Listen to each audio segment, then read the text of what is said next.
من كان يرجو لقاء الله فإن أجل الله لآت. وقال رسول الله صلى الله عليه وسلم: من أحب لقاء الله أحب الله لقاءه، ومن كره لقاء الله كره الله لقاءه. سبحان ربك رب العزة عما يصفون، وسلام على المرسلين والحمد لله رب العالمين. اللهم صل على سيدنا محمد وعلى آل سيدنا محمد وبارك وسلم. ہمیں اپنی اوقات کا پتہ نہیں کہ کتنے کمزور ہیں، حالات کو بدلنے کی کوشش میں لگے ہوئے ہیں. بھئی حالات کا بنانے والا، بھیجنے والا اللہ رب العزت ہے، وہ مغیر الاحوال ہیں. جب چاہتے ہیں حالات کو جیسا چاہتے ہیں بدل دیتے ہیں. تو یہ تو حکم پروردگار کا ہوگا تب بدلیں گے. دنیا کے کہنے سے حالات بدلتے تو دنیا جنت بن جاتی، ہر بندہ اپنی من مرضی کی زندگی گزار رہا ہوتا. تو ایک ترتیب ہے اللہ رب العزت کے ہاں. چنانچہ ہمارے مشائخ نے 4 باتیں کہی ہیں، لوہے کی لکیر ہے. جب آزمائیں گے ان باتوں کو کھرا پائیں گے. پہلی بات کہ جو شخص اپنے اعمال کو سنوار لیتا ہے اللہ تعالیٰ اس کے حالات کو سنوار دیتا. جو شخص اپنے اعمال کو سنوار لیتا ہے اللہ تعالیٰ اس کے حالات کو سنوار دیتے ہیں. ہم اس کوشش میں لگے ہوئے ہیں کہ حالات پہلے سنوریں پھر اعمال سنواریں گے. آپ بات کریں دوست سے، بھئی آپ مسجد میں نظر نہیں آتے، کچھ کاروباری حالات ٹھیک نہیں، ٹھیک ہو گئے تو میں مسجد میں آؤں گا. یعنی ہم چاہتے ہیں حالات پہلے ٹھیک ہوں، اعمال بعد میں ٹھیک ہوں. کیسے ترتیب الٹ سکتے ہیں؟ چنانچہ جسے دیکھیے وہ اسی کوشش میں لگا ہوا ہے کہ پہلے حالات ٹھیک ہوں بعد میں اعمال ٹھیک کریں گے. تو ترتیب ہی الٹی ہم کرتے پھر رہے ہیں. اعمال کو جو شخص سنوار لیتا ہے اللہ تعالیٰ اس کے حالات کو سنوار دیتا. اعمال بگڑیں گے، حالات بگڑیں گے. جب کہا میں نے کہ یا اللہ تو میرا حال دیکھ، جب کہا میں نے کہ یا اللہ تو میرا حال دیکھ، حکم آیا میرے بندے نام اعمال دیکھ. ہم حالات کا تو شکوہ کرتے ہیں، اپنے عمل تو نہیں نہ دیکھتے. تو اعمال کو سنوارنے سے اللہ تعالی حالات کو سنوار دیتے ہیں. ہم اپنے اندر تقوی اور صبر و ضبط پیدا کریں. اللہ رب العزت ہر دور اور ہر زمانے میں تقوی اور صبر والے بندے کو فرش سے اٹھائیں گے، عرش کے اوپر بٹھائیں گے، تخت کے اوپر بٹھائیں گے. اب تقوی اور صبر کی طرف تو ہم آتے نہیں. چاہتے ہیں زندگی تو رہے جیسے ہم گزار رہے ہیں، حالات سیدھے ہو جائیں. کیسے حالات سیدھے ہو سکتے ہیں؟ سمپل سی مثال ہے کہ بجلی سے ایک مشین چلتی ہے. اب ایک بندہ مشین کو روکنا چاہتا ہے، ایک ہی ترتیب ہے کہ پیچھے سے بٹن بند کرو. آپ بٹن بند نہیں کریں گے، ہاتھ سے مشین کو پکڑ کے روکنے کی کوشش کریں گے، ہاتھ کٹوا بیٹھیں گے. سارا دن زور آزمائی کریں گے، مشین کہاں رکے گی؟ تو عقل مند بندہ مشین کو پکڑ کے نہیں کھڑا ہوتا، وہ سوئچ کو بند کرتا ہے. حالات کا سوئچ اللہ رب العزت کے ہاتھ میں ہے. تو ادھر رجوع کرنے کی بجائے کہ اللہ حالات کو ٹھیک کر دیجئے، ہم حالات کی مشین کے ساتھ کشتی کر رہے. کون ہمیں عقل مند کہے؟ تو پہلی بات، جو شخص اپنے اعمال کو ٹھیک کر لیتا ہے اللہ رب العزت اس کے حالات کو ٹھیک کر دیتے ہیں. دوسری بات، جو شخص اپنی آخرت کو سنوار لیتا ہے اللہ تعالیٰ اس کی دنیا کو سنوار دیتے ہیں. ہم پھر الٹے چاہتے ہیں کہ پہلے دنیا سنورے پھر ہم آخرت سنواریں گے. یہاں پھر ہم غلطی کرتے ہیں. دن رات دنیا سنوارنے میں لگے ہوئے ہیں، پزل بنی ہوئی ہے. ایک حصہ جوڑتے ہیں تو دوسرا ٹوٹتا ہے، وہ توڑتے ہیں تو پہلا ٹوٹتا ہے. ہر بندہ لگا ہوا ہے اسی کوشش میں. تو اللہ رب العزت کے ہاں ترتیب یہ ہے. اس کی مثال اگر دیکھنی ہو، صحابہ رضی اللہ عنہ کی مبارک زندگیوں کو دیکھیے. انہوں نے اپنی آخرت کو سنوارا، اللہ نے اس کے نتیجے میں ان کی دنیا کو سنوار دیا. بات کیا تھی کہ نہ کیسر و کسرا سے دبے چند وہ لوگ کے اونٹوں کے چرانے والے، اور جن کو کافور پہ ہوتا تھا نمک کا دھوکا، بن گئے دنیا کی تقدیر بدلنے والے. انہوں نے اپنی آخرت کو سنوارا، اللہ نے دنیا سنواری. کیسے؟ اطمینان.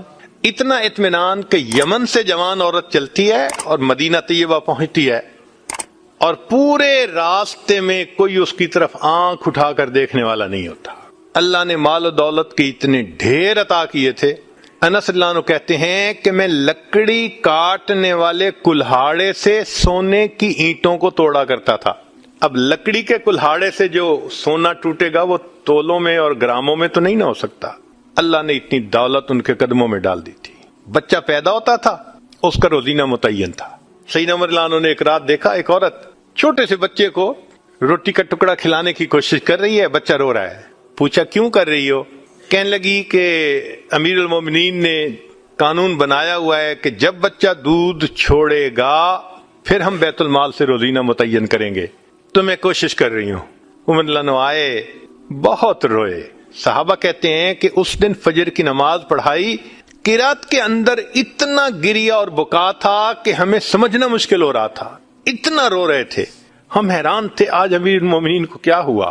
نماز پڑھانے کے بعد منبر پر بیٹھے, عمر کے اوپر اللہ رحم کرے اس نے کتنے بچوں کی جان لی ہوگی. مقصد یہ تھا کہ میں نے جو یہ قانون بنایا تو کتنی ماؤں نے معصوم بچوں کے دودھ چھڑوائے ہوں گے اور وہ دودھ سے محروم ہوں گے میری وجہ سے. پھر اعلان فرمایا کوئی ماں بچے کو دودھ جلدی مت چھڑوائے, جس دن بچہ پیدا ہوگا اسی دن بیت المال سے وظیفہ متعین کر دیا جائے گا. آج سے 1400 سال پہلے. تو انہوں نے اپنی آخرت کو سنوارا, رب کریم نے اس کے بدلے ان کی دنیا کو سنوار دیا. قرآن مجید میں اللہ تعالیٰ فرماتے ہیں وَلَوْ أَنَّ أَهْلَ الْقُرَىٰ آمَنُوا وَاتَّقَوْا, اگر یہ بستی دیسوں والے ایمان لاتے, تقوی کو اختیار کرتے, لَفَتَحْنَا عَلَيْهِمْ بَرَكَاتٍ مِّنَ السَّمَاءِ, ہم ان کے لیے آسمان سے برکتوں کے دروازے کھول دیتے. تو ترتیب یہی ہے کہ جو آخرت کو سنوارتا ہے اس کوشش میں لگتا ہے, دنیا اس کا سایہ ہے. اللہ دنیا کو خود بخود سنوار دیتے ہیں, الگ سے محنت نہیں کرنی پڑتی. مثال کے طور پہ جو بندہ سچ بولتا ہے تجارت میں, اللہ تعالیٰ اس کی تجارت کو خود سنوار دیتے ہیں. قسم اٹھا کے یہ بات کہی جا سکتی ہے کہ سچ بولنے والا تاجر کبھی مفلس نہیں ہو سکتا. پاسبل ہی نہیں کہ سچ کی بنیاد ہو اور اس میں برکت نہ ہو. تو دو باتیں ہیں, جو شخص اپنے اعمال کو سنوارتا ہے اللہ تعالیٰ حالات کو سنوار دیتے ہیں, جو اپنی آخرت کو سنوار لیتا ہے اللہ تعالیٰ اس کی دنیا کو سنوار دیتے ہیں. ہارون رشید اپنی کھڑکی میں سے نیچے دیکھ رہا ہے, مسجد کے دروازے پر امام ابو یوسف رحمۃ اللہ علیہ تشریف لا رہے ہیں اور ان کے پیچھے دو شاگرد ساتھ ساتھ جڑے ہوئے ہیں. دونوں چاہتے ہیں کہ میں جوتے اٹھاؤں, ہر ایک اس کوشش میں ہے.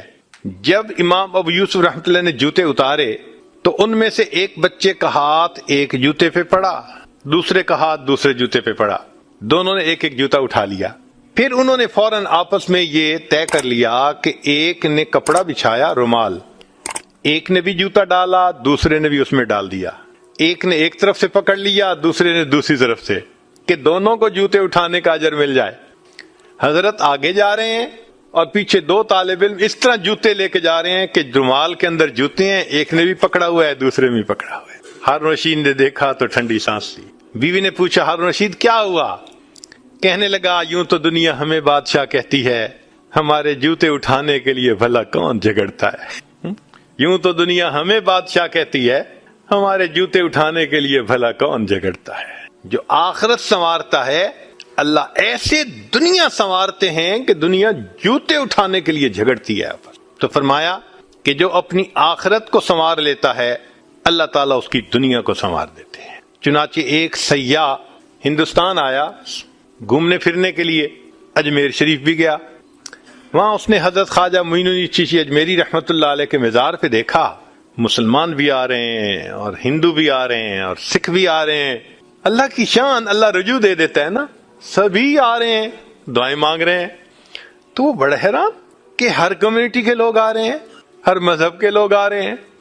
تو جب واپس گیا تو بیوی نے پوچھا کہ بتائیں آپ نے کون سی انوکھی چیز وہاں دیکھی؟ تو اس نے کہا ہاں میں نے ایک چیز انوکھی دیکھی کہ ایک شخص قبر میں لیٹا ہوا تھا مگر لوگوں کے دلوں پر حکومت کر رہا تھا. ایک شخص قبر میں لیٹا ہوا تھا مگر لوگوں کے دلوں پہ حکومت کر رہا تھا. اللہ تعالیٰ یوں دنیا سنوارتے. تو دو باتیں, جو شخص اپنی اعمال کو سنوار لیتا ہے اللہ تعالیٰ اس کے حالات کو سنوار دیتے ہیں, اور جو شخص اپنی آخرت کو سنوار لیتا ہے اللہ تعالیٰ اس کی دنیا کو سنوار دیتے ہیں. تیسری بات کہ جو شخص اللہ رب العزت سے اپنے تعلق کو سنوار لیتا ہے اللہ مخلوق سے اسے تعلق کو سنوار دیتے ہیں. آج ہم چاہتے ہیں چچا راضی ہو جائے، پھپھو راضی ہو جائے، بہن راضی ہو جائے. اور عجیب بات ہے، یہ رشتہ داریوں کے معاملے ہیں ہی ایسے. کھاؤں کدھر کی چوٹ، بچاؤں کدھر کی چوٹ، سمجھ ہی نہیں لگتی کہ سب کو کیسے راضی کیا جائے. انسان حیران ہوتا ہے، اور یہ ہم تو سب کے ساتھ اچھا کرتے ہیں مگر پتہ نہیں رشتہ دار ہم سے راضی نہیں ہوتے. اس کے پیچھے بھی راز ہے. کیوں؟ کہ ہم نے اللہ سے اپنے تعلق کو تو سنوارا نہیں ہوتا. مخلوق سے تعلق کیسے سنورے گا؟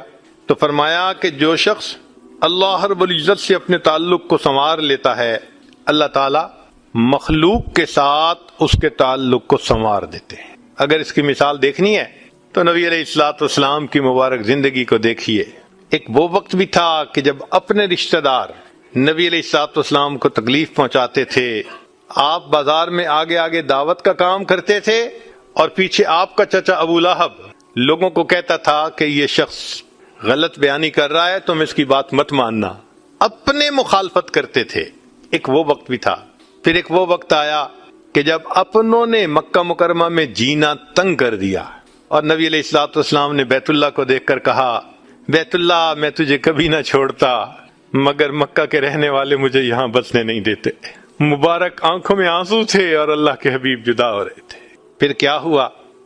10 سال کے ہی عرصے میں حالات نے وہ پلٹا کھایا کہ جب آپ آ کر فاتح مکہ بن کر بیٹھے تو وہی قریش تھے جو قدموں میں آ کر پڑ گئے اور انہوں نے آپ کی غلامی اختیار کر لی. ہندا نے کہا جتنے خیمے دنیا میں تھے سب سے زیادہ آپ کے خیمے سے مجھے نفرت ہوا کرتی تھی. آج جتنے خیمے ہیں سب سے زیادہ محبت مجھے آپ کے خیمے سے ہے. اللہ اکبر کبیرہ. تو جو شخص اللہ سے اپنے تعلق کو سنوار لیتا ہے، اللہ مخلوق سے اس کے تعلق کو سنوار دیتے ہیں. فضیل بن عیاض رحمۃ اللہ علیہ فرماتے ہیں، مجھ سے جب بھی اللہ تعالیٰ کی نافرمانی ہوئی، مجھ سے جب بھی اللہ تعالیٰ کی نافرمانی ہوئی، میں نے اس نافرمانی کا اثر اپنے ماتحتوں کے اندر دیکھا. یہ ریفلیکشن ہوتی ہے. ہم اللہ کی نافرمانی کرتے ہیں، اللہ مزہ چکھا دیتے ہیں کہ اپنے جو ماتحت ہوتے ہیں ان کو نافرمان بنا دیتے ہیں. اچھا بھائی تم ذرا اس کو ایکسپیرینس کرو ذرا. وہ جی کیا کریں، بیوی سنتی ہی نہیں ہے، حضرت بس اولاد افلاطون بن گئی ہے، حضرت بچے نے ذلیل کر دیا ہے. کیوں شکوے ہوتے ہیں ہمیں کہ ہمارے ماتحت ہماری نہیں مانتے جبکہ ہم اپنے آقا کی نہیں مان رہے ہوتے. فرماتے ہیں کہ جب بھی مجھ سے اللہ تعالیٰ کی نافرمانی ہوئی، میں نے آزما کے دیکھا یا تو بیوی نے میری نافرمانی کی، یا میری اولاد نے میری نافرمانی کی، یا میرے نوکروں نے، غلاموں نے، انہوں نے میری نافرمانی کی، یا کم از کم میری سواری کے جانور نے میری نافرمانی کی. یہ ہے عدل کا بدلہ. اپنے آقا کی نافرمانی کریں گے، اللہ تعالیٰ ماتحتوں کو نافرمان بنا کر دکھائیں گے. اس لیے اولاد کے شکوے کرنے کی ضرورت نہیں ہے، بیوی کے شکوے کرنے کی ضرورت نہیں ہے.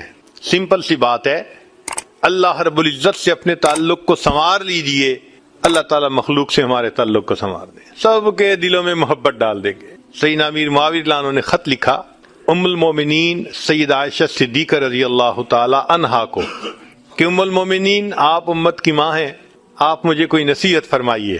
اور واقعی ام المومنین نے نصیحت کرنے کا حق ادا کر دیا.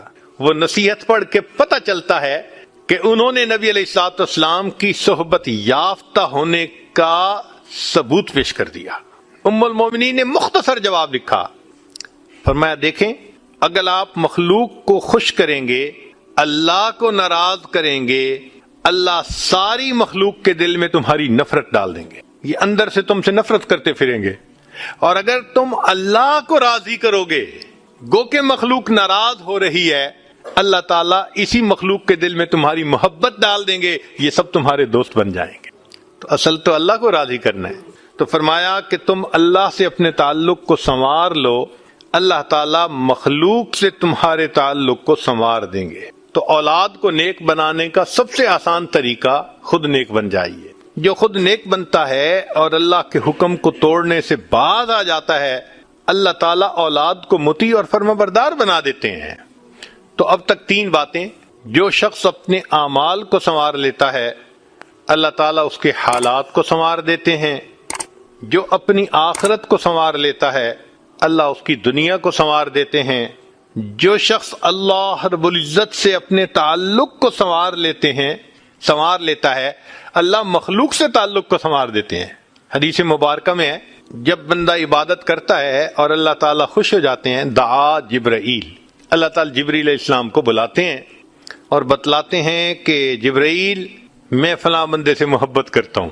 تو جبرائیل علیہ السلام آسمانوں پر اعلان کرتے ہیں کہ آسمان کے فرشتوں، اللہ تعالیٰ فلاں بندے سے محبت کرتے ہیں۔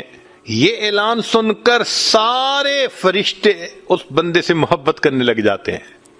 پھر جبریل علیہ السلام زمین پر آتے ہیں۔